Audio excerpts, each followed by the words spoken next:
Alright, Isabella, here's a quick video on looking at inverses of functions. Quick joke of the day, it's really corny. A math poet writes inverse. Get it? Inverse versus poet. I know, bad joke. When looking at inverses, putting functions inside of functions and whatnot, I like to think about an Oreo cookie.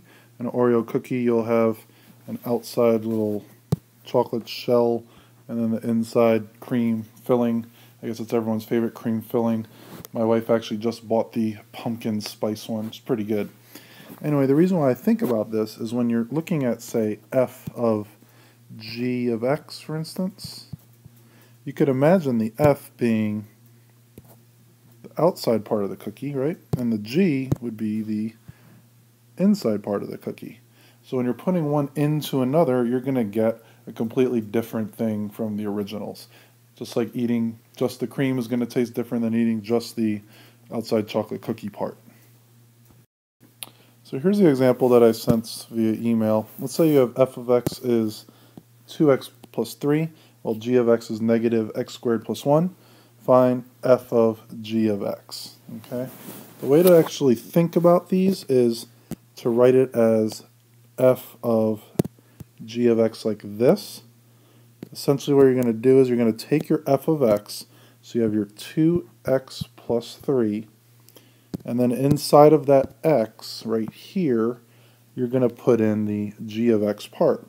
So in there you're going to put negative x squared plus 1. You notice it's all in parentheses. Then I could just drop down the 2 and the plus 3, and that's what you get right here.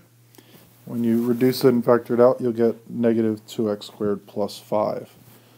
So the easiest way to think about it is as layers of the Oreo cookie. You got to get your cream filling in first, that's your g of x, and then you put down the f of x outside of it. But also very important to do parentheses because you are going to factor in the 2 into all of the g of x in this part. Essentially all it is for this particular question is putting g of x in right here, timesing all of it by 2, and then adding 3 to the final answer. So the examples, number 15, you have f minus g of x. And this one, it's actually pretty straightforward. You just take your f of x, that's 4x minus 1. You subtract, because it's the minus sign, all of g of x. So you notice I put that in parentheses, negative 2x squared minus 1. A common mistake is they'll just do negative 2x squared minus 1 and not notice the double negative. So to reduce this part will be negative 2x squared.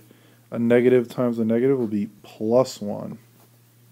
Then when you factor it out, the plus 1 minus 1 cancel out. You're left with negative 2x squared plus 4x. For number 16, looking at f times g of x, you have your f first, 4x minus 1, times the whole thing by the g, negative 2x squared minus 1. Then you could just use the FOIL method to solve it. That's why those two, you'll get 8x to the third. The outers is minus 4x. The inners would be negative 2x squared. And then negative 1 times negative 1 is plus 1. Combine like terms. In this case, there are no like terms. So that should be your answer. I'm going to erase this part and then get to the others. Let me see. So you have f of g for number 18. I'm going to zoom in over here. So you have 4x minus 1 for the f of x. The g is 2x minus 1. So essentially in the 4, you're going to plug in 2x squared minus 1. That's just plugging in the g of x into here. And then minus 1 from this minus 1. Factor it out and you get your answer.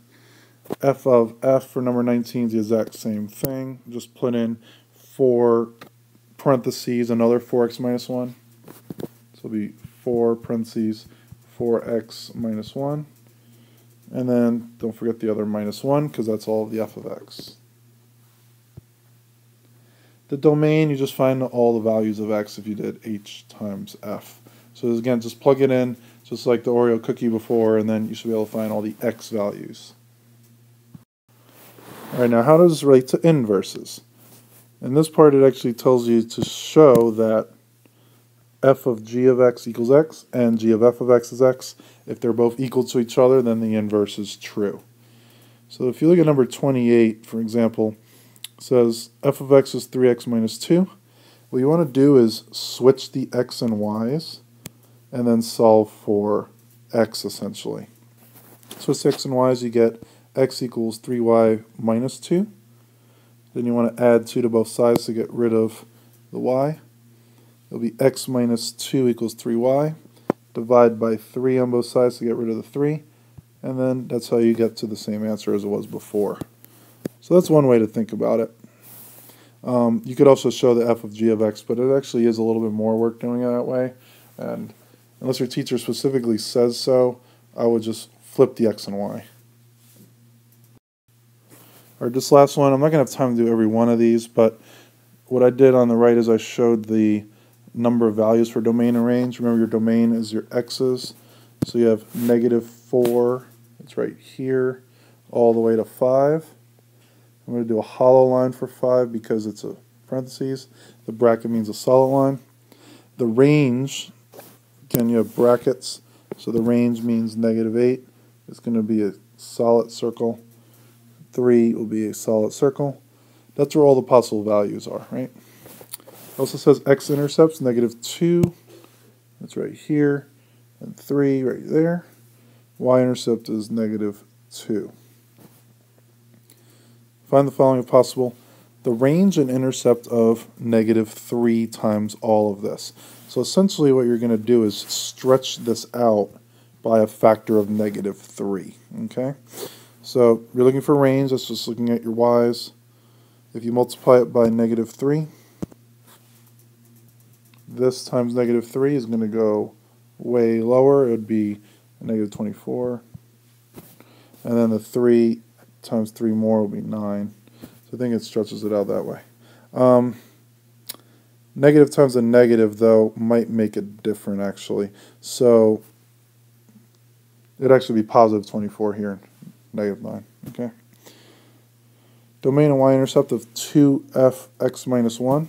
All you're going to do is multiply all the numbers here times 2, and then take that final answer, subtract it from 1.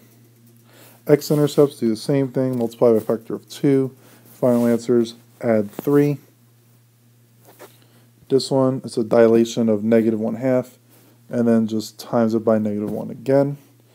And finally, where would the coordinate be on this? You essentially have to take all the steps of the g of x. So first multiply by a factor of 2, go up 4, times all that by -3, and then final answer, shift down 1.